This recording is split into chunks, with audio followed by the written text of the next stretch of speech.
So hello everyone, this is Sumit. तो कैसे हैं आप सभी? उम्मीद करते हैं you all are fine and good. So in this video we are going to discuss a sure short questions of class 10th board exam. हम इस वीडियो में आपके श्योर शॉर्ट क्वेश्चंस डिस्कस करेंगे जो कि आपके 10th बोर्ड एग्जाम के point of view से इंपॉर्टेंट रहेंगी।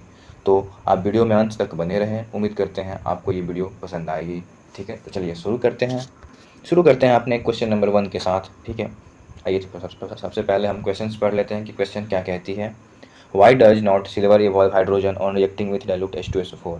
आपकी जो सिल्वर है वो हाइड्रोजन क्यों नहीं इवॉल्व करती है, डेवलप करती है या हाइड्रोजन निकालती है जब वो H2SO4 से रिएक्ट करती है। ठीक है, ये क्वेश्चन के आंसर जानने से पहले हम कुछ पॉइंट देख लेते हैं। ठीक है, चलिए तो देखते हैं। यहाँ देखते हैं, सबसे पहले पोजीशन चेक करेंगे। आपकी रिएक्टिविटी सीरीज में हम पोजीशन चेक करेंगे कि इसकी पोजीशन क्या क्या है। ठीक है, चलिए सबसे पहले शुरू करते हैं आपकी सिल्वर से। सिल्वर की पोजीशन ये रही, सिल्वर जो है की पोजीशन ये है। आप देखते हैं पोजीशन ऑफ हाइड्रोजन। हाइड्रोजन की पोजीशन ये है। यहाँ से हम क्लियरली देख सकते हैं कि जो है सिल्वर आपका है वो लेस रिएक्टिव है। ठीक है, और हाइड्रोजन जो है वो मोर रिएक्टिव है। ठीक है, आपने अभी इतना देख लिया। अब बढ़ते हैं आंसर की तरफ, इसकी आंसर क्या कहती है। ठीक है, silver is less reactive than hydrogen, जो कि हमने अभी देखा था हमने। ठीक है, रिएक्टिविटी सीरीज में। ठीक है, silver is less reactive than hydrogen on the reactivity series. In dilute sulphuric acid H2SO4 metal below hydrogen like silver on want to displace hydrogen from the acid. आपकी जो है हाइड्रोजन से नीचे silver आ रही थी। ठीक है, वो जो है वो डिस्प्लेस नहीं कर पाएगी, हाइड्रोजन को। ठीक है, तो इसलिए जो है आपकी H2SO4 वो है, वो सिल्वर वो जो है हाइड्रोजन गैस इवॉल्व नहीं करती, ठीक है, इसकी कारण ये है। ठीक है, silver is less reactive than hydrogen on the reactivity series in dilute sulphuric acid H2SO4 metal below hydrogen like silver one displace hydrogen from the acid. आपकी जो है एसिड से जो है वो हाइड्रोजन को डिस्प्लेस नहीं कर पाती है। जैसे कि मतलब हाइड्रोजन के नीचे देखिए, ये जो है इसकी बेसिक क्लू ये है कि जो है मेटल जो होगी, जो भी रिएक्टिविटी सीरीज के नीचे होगी, वो अपने ऊपर वाले जो मेटल को वो डिस्प्लेस नहीं कर पाएगी। ठीक है, इसकी जो बेसिक जो है आपकी ये क्लू आपकी यही रहेगी। ठीक है, तो आप रिएक्टिविटी सीरीज भी आप एक बार ध्यान से याद कर लो, बेहतर रहेगी। ठीक है, आपकी जो रीजन ये थी कि जो है आपकी हाइड्रोजन जो है रिएक्टिविटी सीरीज में आपकी सिल्वर से ऊपर आ रही है, इसलिए वो डिस्प्लेस नहीं कर पाएगी। ठीक है, आगे देखते हैं, बढ़ते हैं अपने क्वेश्चन नंबर 2 की तरफ। जो क्वेश्चन नंबर 2 देखते हैं, why do diamond and graphite the two allotropic forms of carbon evolve different amounts of heat on combustion. Question ये कहती है कि आपके टू एलोट्रोपिक फॉर्म जो हैं कार्बन के, डायमंड और ग्रेफाइट जो हैं, वो डिफरेंट अमाउंट ऑफ हीट क्यों रिलीज करते हैं कंबशन के दौरान। ठीक है, आई रिपीट, जो है आपके जो है कार्बन के टू एलोट्रोपिक जो हैं डायमंड और ग्रेफाइट, वो डिफरेंट अमाउंट ऑफ हीट क्यों इवॉल्व करते हैं कंबशन के दौरान। ठीक है, सबसे पहले इसका स्ट्रक्चर देख लेते हैं। ठीक है, आप ये ग्रेफाइट का स्ट्रक्चर देखो, एक बार स्ट्रक्चर पे ध्यान दो, फिर हम बढ़ेंगे आंसर की तरफ। ये रही आपकी ग्रेफाइट की स्ट्रक्चर और ये रही आपकी डायमंड की स्ट्रक्चर। ठीक है, एक बार से ध्यान से देखो, ये जो आपकी है वो एलोट्रोप्स है कार्बन की। ठीक है, तो बढ़ते हैं, आपकी ये वाली है ग्रेफाइट की आपकी ये वाली है, और ये जो है आपकी डायमंड की है। चलिए, तो अब बढ़ते हैं आंसर की तरफ। आंसर देखते हैं, इसकी आंसर बेसिक से यही है, because they have different in arrangement of carbon atoms. इनकी जो है कार्बन एटम्स की जो अरेंजमेंट है वो डिफरेंट है। ठीक है, and also their shapes are, और ऑल्सो इसकी जो शेप्स भी है वो डिफरेंट है, इसलिए जो है ये कंबशन के दौरान डिफरेंट अमाउंट ऑफ हीट जो है ये रिलीज करती है।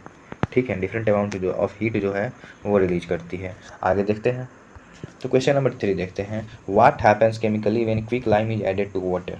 ठीक है, हमने एक बीकर जो है कंसीडर किया। ठीक है, बीकर में हमने वाटर रखा और इसमें हम आपकी जो है वो क्विक लाइम को हमने ऐड किया। ठीक है, इसका अब हम रिएक्शन देख लेते हैं कि रिएक्शन क्या कहता है। ठीक है, हमने क्विक लाइम को वाटर को के साथ रिएक्ट कराया, तो आपकी जो है ये स्लैग्ड लाइम की फॉर्मेशन करती है। CaO + H2O आपकी जो है CaOH की होल ट्वाइस की फॉर्मेशन करती है, जो कि स्लैग्ड लाइम हो गई, और ये आपकी क्विक लाइम हो गई। ठीक है, अब आंसर देखते हैं, आंसर क्या क्या। हाँ, वेन क्विक लाइम जो कि आपकी कैल्शियम ऑक्साइड है, वो वाटर के साथ अगर उसको रिएक्ट कराते हैं, it will react with water chemically to form slaked lime, जो कि आपकी स्लैग्ड लाइम की फॉर्मेशन करती है, और जो है ये हीट प्रोड्यूस करती है। और जब ये हीट प्रोड्यूस करती है तो इसे हम एक्सोथर्मिक रिएक्शन कहते हैं। ठीक है, जैसे कि हमने जिसके पहले यहाँ पे जो हमने देखा कि क्विक लाइम को हम रिएक्ट करते हैं हाइड्रोजन के साथ, अगर इसको हम तो आपकी जो है ये स्लैग्ड लाइम की फॉर्मेशन करती है। ठीक है, तो आगे बढ़ते हैं। क्वेश्चन देखेंगे, why a combustion reaction and oxidation reaction. Combustion reaction जो है वो ऑक्सीडेशन रिएक्शन क्यों है? ठीक है, वो है ऑक्सीडेशन रिएक्शन क्यों है? ठीक है, देखते हैं इसका आंसर। कम्बशन रिएक्शन जो है आपकी वो ऑक्सीजन के प्रेजेंस में होती है, इसीलिए इसे हम ऑक्सीडेशन रिएक्शन कहते हैं। ठीक है, पढ़ते हैं इसका definition. Combustion take place in the presence of oxygen और air. In combustion the oxygen is combined with the fuel producing carbon dioxide as well as water. ठीक है, बढ़ते हैं अगले क्वेश्चन की तरफ। Why are food particles are preferably packed in aluminium foil. हम food particle को एल्यूमिनियम फॉयल में क्यों पैक करते हैं?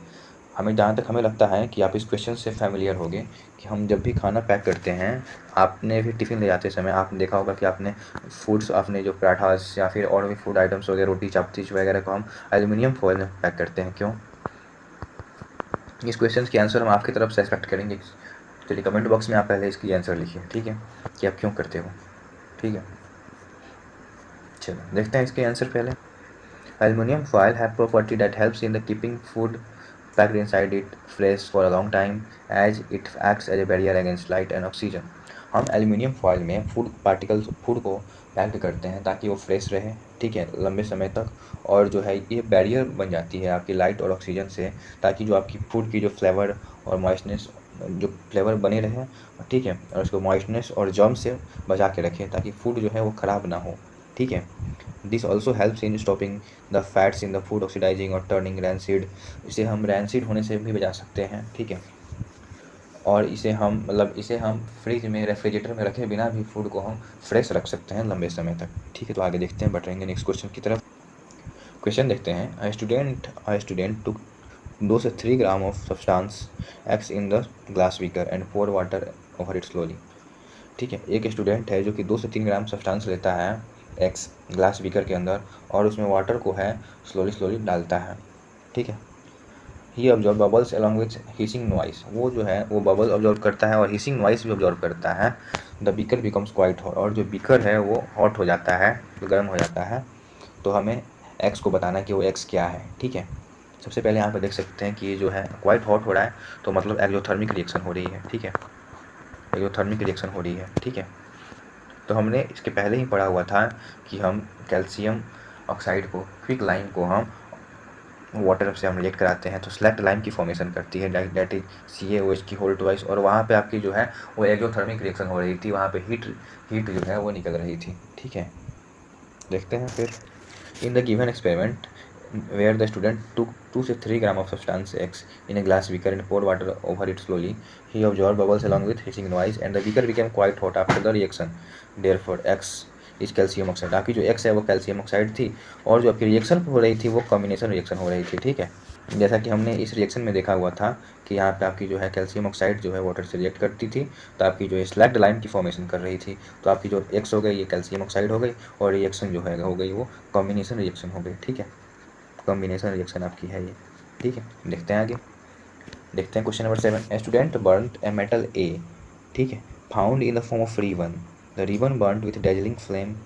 एक स्टूडेंट है वो जो है मेटल ए को, रिबन को बर्नट करता है जो कि रिबन के फॉर्म में है। ये आपकी मेटल है, इसे बर्नट करता है जो कि रिबन के फॉर्म में है। ये जलता है डेजलिंग फ्लेम के फॉर्म में जलता है। ठीक है, जो कि साइन करता है डेजलिंग फॉर्म। ठीक है, मतलब चमकीला जलता है। ठीक है, जल भी रहा है और चमकीला हो रहा है। ठीक है, और जलने के बाद वो पाउडर बी बनता है। A white B powder is formed which is basic in nature, जो कि बेसिक नेचर का है। जो पाउडर आपका जो है ये बेसिक नेचर का है। सबसे पहले हम ऑब्जर्वेशन कलेक्ट कर लेंगे कि हमें क्या क्या ऑब्जर्वेशन मिलता है। ये जो है ये डेजलिंग फ्लेम है, मतलब ये फ्लेम जो है आपकी डेजलिंग है। ठीक है, डेजलिंग फ्लेम है। ठीक है, और ये जो है बेसिक नेचर का है। जो आपकी जो है वो बेसिक जो पाउडर बी फॉर्म होता है, जो उसकी ऐश होती है वो बेसिक नेचर की होती है। ठीक है, अब हमें आइडेंटिफाई करना है कि ए और बी क्या है और बैलेंस्ड केमिकल इक्वेशन लिखना है। ठीक है, तो बढ़ते हैं इसके आंसर की तरफ। हमने NCERT के एग्जाम्पल्स में देखा हुआ था। ठीक है, उसमें एक्टिविटी में कराई गई थी कि जो आपकी डेजलिंग फ्लेम के साथ जो मेटल बर्न जल रही थी वो मैग्नीशियम मेटल थी, तो आपकी जो मेटल ए है वो मैग्नीशियम मेटल हुई। ठीक है, और इट प्रोड्यूसेस वाइट पाउडर, और जो वाइट पाउडर जो प्रोड्यूस कर रही थी वो आपकी मैग्नीशियम ऑक्साइड थी। ठीक है, ये आपकी मेटल बी हुई। ठीक है, आगे देखते हैं, चलिए अब उसी में आता है कि why should a magnesium ribbon be clean before burning in air. Magnesium ribbon को हम क्लीन क्यों करते हैं, उसे हम एयर में बर्न करने से पहले। ठीक है, बेसिकली आपकी क्वेश्चन यही कहती है। इसका आंसर देखते हैं। A magnesium ribbon should be cleaned before burning in air in order to remove the protective layer of basic magnesium carbonate। इसे हम क्लीन इसलिए करते हैं क्योंकि उसमें प्रोटेक्टिव लेयर क्रिएट हो जाती है वो एयर के रिएक्ट करने से। ठीक है, जो कि बेसिक मैग्नीशियम कार्बोनेट फॉर्म करती है on the surface of magnesium ribbon, जो कि मैग्नीशियम कार्बोनेट फॉर्म कर जाती है मैग्नीशियम रिबन पे, जिसे जलने में जिसे हम मतलब हीट बर्निंग इन एयर में दिक्कत होगी, इसलिए हम साफ क्लीन कर लेते हैं ताकि वो अच्छे से जल सके। देखते हैं आगे, चलिए देखते हैं नेक्स्ट क्वेश्चन पे। Shining brown colour x element x on heating in air become black. आपकी शाइनी एक्स जो है एलिमेंट है, हीट करने पे वो ब्लैक हो जाती है। ठीक है, हीट करने पे वो ब्लैक हो जाती है। ठीक है, पहले ये ब्राउन रहती है, हीट करने पे फिर से ये जो है ये पहले ये ब्राउन होती है, हीट करने पे ये जो है ये ब्लैक हो जाती है। तो हमें आइडेंटिफाई करना है, नेम द एलिमेंट एक्स, हमें एक्स बताना है। ठीक है, चलिए देखते हैं। तो आपकी जो ये एक्स है जो पहले होती है वो कॉपर होती है। ठीक है, कॉपर को हीट करेंगे तो ब्लैक हो जाती है on heating in air. The shining brown coloured element x, shining brown colour element x जो है, ठीक है, इस copper on heating in air it forms copper oxide. अगर हम हीट करते हैं एयर के प्रेजेंस में तो ये जो है वो कॉपर ऑक्साइड की फॉर्मेशन कर देती है, जो कि ब्लैक इन कलर की होती है। The chemical reaction for about this situation is. ठीक है, और इसकी हम केमिकल इक्वेशन देख लेते हैं। ठीक है, नेक्स्ट क्वेश्चन देखते हैं कि why is respiration considered as exothermic reaction. Respiration को एक्सोथर्मिक रिएक्शन क्यों कंसीडर करते हैं। ठीक है, एक्सोथर्मिक रिएक्शन क्यों कंसीडर करते हैं। क्वेश्चन के आंसर जानने से पहले हम ये जानेंगे कि एक्सोथर्मिक रिएक्शन हम किसे कहते हैं। ठीक है, एक्सोथर्मिक रिएक्शन वो रिएक्शन है जिसमें हीट जो है वो इवॉल्व होती है, हीट जो है वो रिलीज करती है, उसे हम एक्सोथर्मिक रिएक्शन कहते हैं। ठीक है, तो रिस्पायरेशन जो है वो एक्सोथर्मिक रिएक्शन क्यों कंसीडर की जाती है, इसके आंसर देखते हैं। Respiration is considered as an exothermic reaction because it releases energy in the form of heat.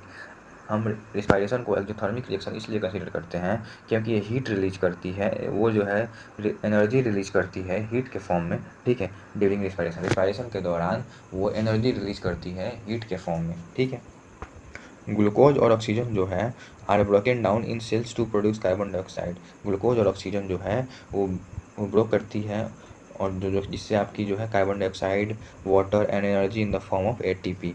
ATP की फुल फॉर्म होती है एडिनोसाइन ट्राइफॉस्फेट। वो जो है आपकी ऑक्सीजन और ग्लूकोज जो है वो टूटती है carbon dioxide, water and energy के फॉर्म में, जो कि आपकी एटीपी के फॉर्म में होती है। Since energy is being release on to the surrounding during this process. यहाँ पे आपकी जो है एनर्जी रिलीज होती है, इट्स फॉल्स अंडर, जो कि आपकी हीट के फॉर्म में होती है, और हीट के फॉर्म में अगर रिलीज होती है तो वो एक्सोथर्मिक रिएक्शन कहलाती है। ठीक है, चलिए तो आगे देखते हैं। जिंक जो है वो हाइड्रोजन गैस लिबरेट करती है। ठीक है, जब वो रिएक्ट करती है हाइड्रोक्लोरिक एसिड से, जिंक जो है वो हाइड्रोजन गैस लिबरेट करती है जब वो रिएक्ट करती है हाइड्रोक्लोरिक एसिड से, वेयरएज कॉपर डज नॉट। ठीक है, जबकि कॉपर नहीं करती है। जिंक जो है वो हाइड्रोजन गैस लिबरेट करती है जब वो रिएक्ट करती है HCl से, और जबकि कॉपर जो है वो नहीं करती है हाइड्रोजन गैस लिबरेट। क्यों? ठीक, ये हाइड्रोजन गैस लिबरेट करती है और ये नहीं करती है। ठीक है, zinc react with hydrochloric acid to liberate hydrogen gas, it is more reactive than hydrogen. ठीक है, हमने रिएक्टिविटी सीरीज में देखा हुआ था, रिएक्टिविटी सीरीज के रेफरेंस से आपकी जो है वो hydrogen gas is more reactive than hydrogen. ठीक है, जिंक जो है आपकी हाइड्रोजन से मोर रिएक्टिव है, hence displace it. Copper is less reactive as compare to hydrogen. आपकी जो जिंक है वो हाइड्रोजन से वो लेस रिएक्टिव है। ठीक है, हाइड्रोजन से वो लेस रिएक्टिव है। ठीक है, वेयर एज जो आपकी कॉपर है वो हाइड्रोजन से जिंक जो है वो मोर रिएक्टिव है। ठीक है, और ये आपकी लेस हुई, यहाँ पे जो आपकी हाइड्रोजन जो है वो मोर हुई। ठीक है, आपकी कॉपर से। ठीक है, इसलिए जो आपकी है वो जो जिंक है वो हाइड्रोजन को रिप्लेस कर देती है। ठीक है, तो आपकी हाइड्रोजन जो इवॉल्व करती है, जबकि कॉपर जो है वो लेस रिएक्टिव है, इसलिए वो हाइड्रोजन गैस इवॉल्व नहीं कर पाती है, हाइड्रोजन को डिस्प्लेस नहीं कर पाती है, इसलिए वो हाइड्रोजन गैस इवॉल्व नहीं करती है। तो बढ़ेंगे अपने